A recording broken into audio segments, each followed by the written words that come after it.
ஜீவிதா எங்க இருக்க? அவனுக்கு ஒரு சர்ப்ரைஸ்.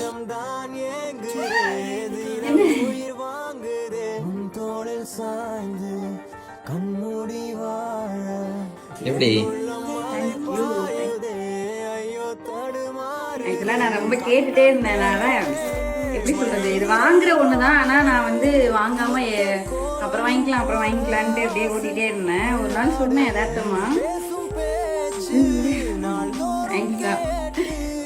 சீரியஸா நான் இது வந்து வேலை பார்த்துட்டே பேசுறப்போ இப்படி வச்சுட்டே பேசுறது கஷ்டமா இருக்கு. எனக்கு ஹெட்செட் போடுற பழக்கம்லாம் இல்லை. ஆனா கொஞ்ச நேரம் ஃபோன் பேசுறதுக்கு தேவைப்படுது. அதனால இது வாங்கணும்னு நினைச்சேன்.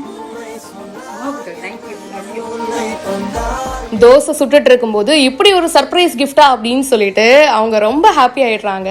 இந்த ஹஸ்பண்ட் தன்னுடைய ஒய்ஃப்காக ஒரு சூப்பரான கிஃப்ட பிரசன்ட் பண்ணிருக்காரு. ஒரு கிஃப்ட் வாங்கி தன்னுடைய லவ்ட் ஒன்ஸ்க்கு கொடுக்கும் போது ரிசீவிங் எண்ட்ல இருந்து அவங்க எவ்வளவு சந்தோஷப்படுறாங்க அப்படின்றத பார்க்கும் போதே கொடுக்கற நமக்கும் வந்து ரொம்ப சந்தோஷமா இருக்கும். அவங்களுடைய கண்ணு, அதுல இருக்கிற எக்ஸைட்மெண்ட் அண்ட் அதை பார்க்கும் போது நமக்கும் ரொம்ப ஹாப்பியா ஃபீல் ஆகும். அண்ட் அப்படிதாங்க இங்கேயும் நடந்திருக்கு. குழந்தையோட இவங்க பாத்தீங்கன்னா தோசை சுட்டுட்டு இருக்காங்க. அப்போ இந்த அம்மா உனக்கு ஒரு சர்ப்ரைஸ் கிஃப்ட் அப்படின்னு அவங்களோட ஹஸ்பண்ட் வந்து ஒரு கிஃப்ட் கொடுக்குறாரு. ஒரு ஹெட்செட் தான் வந்து பிரசன்ட் பண்ணிருக்காரு.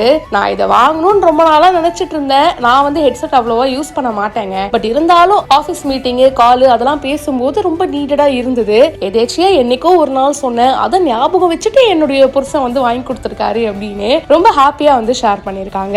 அர்ஜுன் அண்ட் ஜீவிதா இவங்க சோஷியல் மீடியால நிறைய வீடியோஸ்லாம் வந்து போஸ்ட் பண்ணுவாங்க.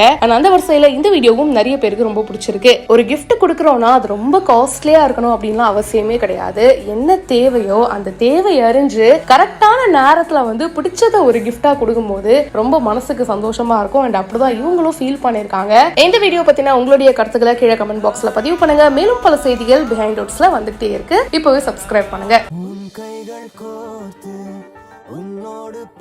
எப்படி? இதெல்லாம் நான் ரொம்ப கேட்டுட்டே இருந்தேன். நான் எப்படி சொல்றது, இது வாங்குற ஒண்ணுதான். ஆனா நான் வந்து வாங்காம அப்புறம் வாங்கிக்கலான்ட்டு அப்படியே ஓட்டிகிட்டே இருந்தேன். ஒரு நாள் சொன்னேன் யதார்த்தமா, சீரியஸா நான் இது வந்து வேலை பார்த்துட்டே பேசுறப்போ இப்படி வச்சுட்டே பேசுறது கஷ்டமா இருக்கு. எனக்கு ஹெட்செட் போடுற பழக்கம்லாம் இல்லை. ஆனா கொஞ்ச நேரம் ஃபோன் பேசுறதுக்கு தேவைப்படுது. அதனால இது வாங்கணும்னு நினைச்சேன். தேங்க்யூ.